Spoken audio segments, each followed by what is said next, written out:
ఇప్పుడు అందరు పాడ్కాస్ట్ల మీద పడ్డారు, నేను కూడా కార్ క్యాస్ట్ చేస్తా. పదండి పోదాం, రోడ్డు మీద పడదాం.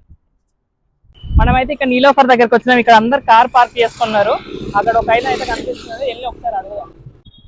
ఎక్స్క్యూజ్ మీ, ఈ కార్ మీదేనా? చెప్పండి. యాక్చువల్లీ నేను కార్ అండ్ బైక్ రివ్యూస్ చేస్తా ఉంటాను. ఒకసారి మీ కార్ డ్రైవ్ చేయొచ్చా? పేరు సాయి ప్రియా, నాకు ఇది నా ఇన్స్టాగ్రామ్ ప్రొఫైల్. థ్యాంక్స్ అండి నాకు కార్ ఇచ్చినందుకు. సో నేను ఒక 5 క్వశ్చన్స్ అడుగుతాను మిమ్మల్ని. మీరు ఈ XL6 చూస్ చేసుకోవడానికి కారణం ఏంటి? అంటే first brand reliability, second thing నాది జాయింట్ ఫ్యామిలీ. ఈ కార్ లో మీకు నచ్చిన best option or best thing ఏంటి? ఇంజన్ రిలయబిలిటీ అండ్ కంఫర్ట్ అండి.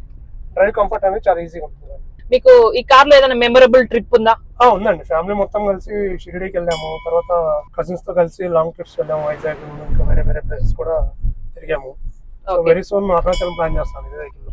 మీరు కార్ లో డ్రైవింగ్ ఎక్స్పీరియన్స్ ఇష్టపడతారా లేకపోతే ఫ్యాన్సీ ఫీచర్స్ ఇష్టపడతారా? డ్రైవ్ ఎక్స్పీరియన్స్ ఇస్ ఇంపార్టెంట్ అండి, ఎందుకంటే అది లేకపోతే ఫ్యాన్సీ ఫీచర్స్ ఎన్నో వేస్టే కదా. ఒకవేళ నేను ఈ కార్ ని మీరు వేరే కార్ తోటి రీప్లేస్ చేయొచ్చు అని చెప్తే మీరు ఏ కార్ తో రీప్లేస్ చేస్తారు? I mean your dream car. ఈ కార్ నుంచి నేను అప్గ్రేడ్ అవ్వాలి అంటే ఖచ్చితంగా go with Innova Crysta. Oh nice car, చాలా థ్యాంక్స్. మీరే ఫస్ట్ అన్నమాట. నాకు ఎవరైనా ఇస్తారా ఇయ్యరా అని నేను చాలా టెన్షన్ పడ్డాను. సో లక్కీగా మీరు నాకు ఇచ్చారు. So I just want to encourage them. Thanks so much. ఒకసారి ఈ వీడియో చూసే వాళ్ళని ఫాలో అవ్వమని చెప్తారా? Please follow Sri reviews Moto.